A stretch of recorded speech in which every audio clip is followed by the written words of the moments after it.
मैं हूं आपके साथ अंजलि और आप देख रहे हैं क्रांति बुलेटिन। तो चलिए शुरुआत करते हैं आज की मुख्य खबरों से। हरिद्वार जिले के त्रिस्तरीय जिला पंचायत चुनाव में 80 वर्ष के रणवीर सिंह चौहान प्रधान पद के लिए मैदान में उतरे हैं। आपको बता दें कि यह सबसे बुजुर्ग प्रत्याशी है और साथ ही कई सालों तक प्रधान होने के साथ साथ अन्य कई सरकारी संस्थाओं में अध्यक्ष रहे हैं। रणवीर सिंह चौहान का कहना है कि मैंने अपने क्षेत्र में अनेक कार्य करवाए हैं। चाहे भले ही मेरी उम्र 80 वर्ष हो गई हो, पर मैं आज भी समाज के लोगों के लिए कार्य करने के लिए युवा ऊर्जा रखता हूँ। मेरे क्षेत्र में कुछ विकास कार्य रुके हुए हैं और उन्हें पूरा करना चाहता हूँ। वह भी जल्दी ही पूरे होंगे। मैंने अपने घोषणा पत्र में भी कार्यों का जिक्र किया है और श्यामपुर क्षेत्र की जनता मुझे अपना आशीर्वाद जरूर देगी। जनता के बीच में जाना है, मुझे जनता की आवाज़ थी। मैं पहले भी 15 साल लगातार प्रधान रहा हूँ और आपके कोऑपरेटिव सोसाइटी का सभापति भी रहा हूँ, विकास समिति का अध्यक्ष रहा हूँ निर्विरोध। अब कुछ बीच में पीरियड ऐसा गुजरे कि मैं मतलब रिजर्व समझ लो, कुछ समझ लो, तो नहीं आ पाया। जनता की सेवा जो मैं करता रहा हूँ। तो कुछ बुजुर्ग आदमियों ने कहा कि भाई प्रधान जी, कुछ क्षेत्र के कुछ अपने गांव के काम बचे हुए हैं, उनको पूरा कर आप ही कर सकते हैं, आप आइए फील्ड पे। मैंने बहुत मना करी, लेकिन जो उन्होंने कहा मेरा पर्चा भर लाए। मैंने कहा जब आपकी इतनी श्रद्धा है तो मैं ज़रूर आपकी सेवा ज़रूर करूँगा। अंतिम समय है मेरा, तो मैं वो काम करके जाऊँगा जो मेरा घोषणा पत्र है।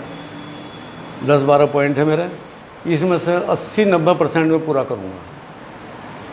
और ये मैंने जनता से वायदा कर लिया है कि इसमें से जो काम मेरे जो छूटे हुए हैं समाज के, इस क्षेत्र में सन 95 में कोई स्कूल नहीं था। मैंने, क्योंकि हमने जो है 8वीं तक स्कूल था, तो बच्चे हमारे साइकिलों से जाते थे हरिद्वार, लड़कियां ही रह जाती थी। मैंने सोचा हमने जो अपने समाज को सुधारना है, देश को सुधारना है, तो बालिकाओं को शिक्षित करना बहुत ज़रूरी है। तो मैंने यहाँ पर अपना एक स्कूल चलाया। चलाने के बाद में उसमें कन्याओं को जो ज़्यादा प्राथमिकता दी गई। तो अब क्या है, अगर हम जो है एक कन्या को सुधारते हैं तो हमें एक परिवार को जो देश के सुधार देते हैं। ये सोच के मैंने जनहित में जो कार्य किया। मेरे परिवार वालों ने बहुत कुछ कहा, मगर भाई तुम्हारे पास संपत्ति बहुत है। मैंने 4 बीघे ज़मीन, 12 कमरे और जूनियर सरकारी एक स्कूल भी बनवाया, 5 बीघे ज़मीन वहाँ भी। ये सब गवर्नमेंट को मैंने दान करी इसमें। तो मैं शिक्षा के लिए मैं जो हूँ तत्पर हूँ जाते समय, क्योंकि शिक्षा एक ऐसी चीज़ है, अपने गांव को, अपने नागरिक को, अपने देश को ऊंचा ले जा सकता है उसको। तो ये सोचते हुए अभी मैं जो इस इंटर कॉलेज यहाँ पर सरकारी भी है, मैंने भी एक कॉलेज चला रखा संस्थागत अपना। तो यहाँ पर डिग्री कॉलेज की स्थापना के लिए मेरा बहुत दिनों से लगन है।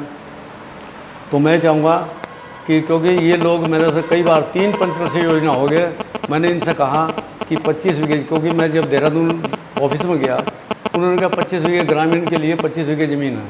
मैंने इनसे बहुत कहा, इन्होंने ज़मीन नहीं करी। मैं इसलिए इस प्रयास से जनता की आवाज़ के सुनी, तो मैं प्रधान पद के लिए उम्मीदवार बनाया कि मैं ज़मीन देने के बाद मैं एक डिग्री कॉलेज बनाऊंगा, जिससे मेरे क्षेत्र की गरीब जनता जो है अपने लड़कियों को जो है डिग्री यहाँ पर घर में दे सके। चौहान जी, जाति समीकरण बड़ी अजीब है आपकी सीट पर। चौहान है आप, संख्या कम है चौहानों की, किस तरीके से आप ये अपनी नैया को पार लगाएंगे? क्या माहौल है? 150 के लगभग तो है चौहान भाई यहाँ जो इस समय है, और हरिजन भाई हैं, मुस्लिम हैं, गढ़वाली भाई हैं, सब 500-600 के लपेट में हैं। लेकिन मैं ये जनता का इतना प्यार है, इतना मुझे आत्मविश्वास, कोई भी काम करने से पहले अपने को आत्मविश्वास देखिए। आपको आत्मविश्वास है तो करिए, नहीं तो मत करिए उस काम को। मुझे जनता का इतना आत्मविश्वास है कि वो सब कुछ छोड़ते हुए, नकारते हुए मुझे वोट दे। अनुभव बहुत है आपको, और आपने जनता के लिए सेवा भी काफ़ी की है, और कई सारे काम में पता चला आपने आपके द्वारा यहाँ पर हुए हैं। तो सबसे पहले अगर जनता ने इस बार आपको मौका दिया, सेवा का मौका दिया, तो सबसे पहला काम क्या करेंगे आप? सबसे पहले तो मैं यहाँ पर जो डिग्री कॉलेज की स्थापना करवाऊँगा। उसके बाद यहाँ पर कुछ व्यक्ति के पास में रहने के लिए ज़मीन नहीं है, पक्का मकान तो बना ही कह सकते जब ज़मीन ही नहीं उनके पास में। तो मैं उनकी हरिजन भाई, मुस्लिम भाई, अन्य जो पात्र व्यक्ति हैं, मैं ऐसा नहीं करने का कि वो 3,000 रुपये गवर्नमेंट ने दे दिए, 1 लाख दे दिए, 2 लाख दे दिए, तो ऐसा नहीं। मैं तो कॉलोनी टाइप बनाऊंगा।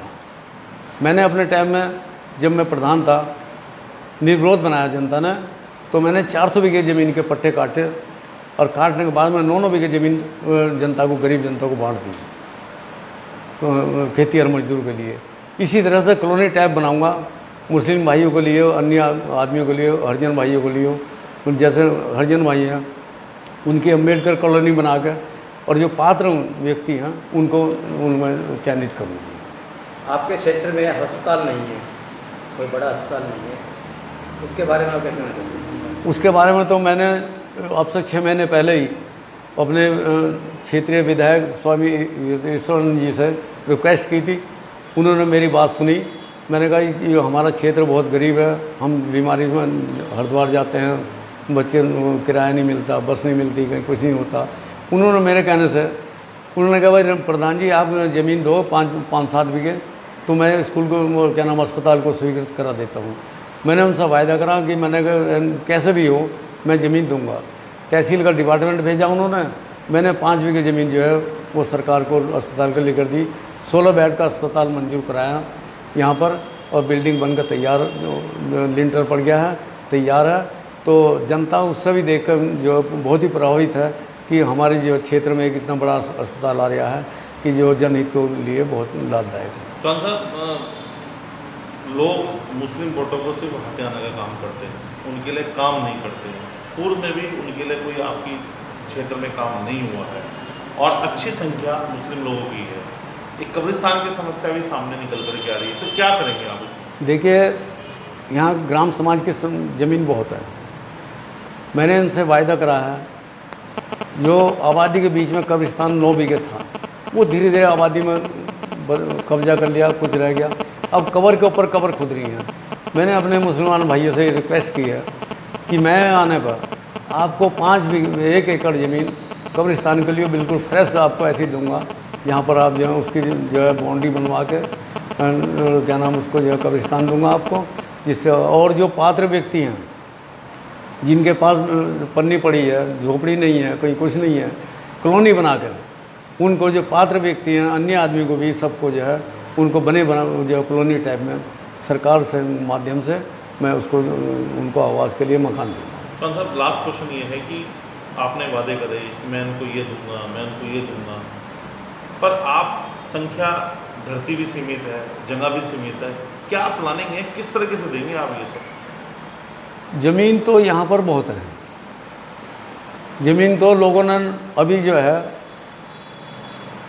सरकारी पॉइंट पर जब कब्जा करा था, तो उसमें स्वामी के सहयोग से मैंने एक वहाँ पर गांधी चबूतरा बनाया, जो कि अन्य कुछ वैसे आदमी के अंडर में था। वहाँ पर वो बना, उन्होंने अवैध कब्जा करा था, तो स्वामी जी के माध्यम से उस पर जो डोरे चला के वो तोड़वा दिया गया। तो जो अवैध संपन्न आदमियों ने ज़मीन पर अवैध कब्जे कर रखे हैं, अभी मैंने पीछे जो है पिछले महीने में जो 4-5 बीघे ज़मीन पर अवैध कब्जे पर रेड निशान लगवा दिए हैं, पहले ही लगवा दिए हैं। वो ज़मीन इतनी उपलब्ध है कि वो आवास के लिए उपयुक्त होगी। तो वहाँ पर जो ये कॉलोनी टाइप आपको गरीब जनता को जो है, क्योंकि वो जनता ये सोच रही है उन संपन्न आदमियों से वो ज़मीन नहीं निकल सकती हर एक से, तो उनको, जनता को मेरे ऊपर विश्वास है तो कि ये ज़मीन निकलेगी, हम गरीब जनता को मिलेगी। तो मेरा तो यह है कि जनता ने मुझे फील्ड पर लिया है, तो वो ज़मीन निकलवा के और मैं कॉलोनी बना के गरीब जनता को डिवाइड करूँगा। बहुत ठीक। अब ऐसा लग रहा है कि हम आपको फिर ऐसी ही बड़ी खबरों के साथ, तब तक के लिए नमस्कार और देखते रहिए क्रांति बुलेटिन।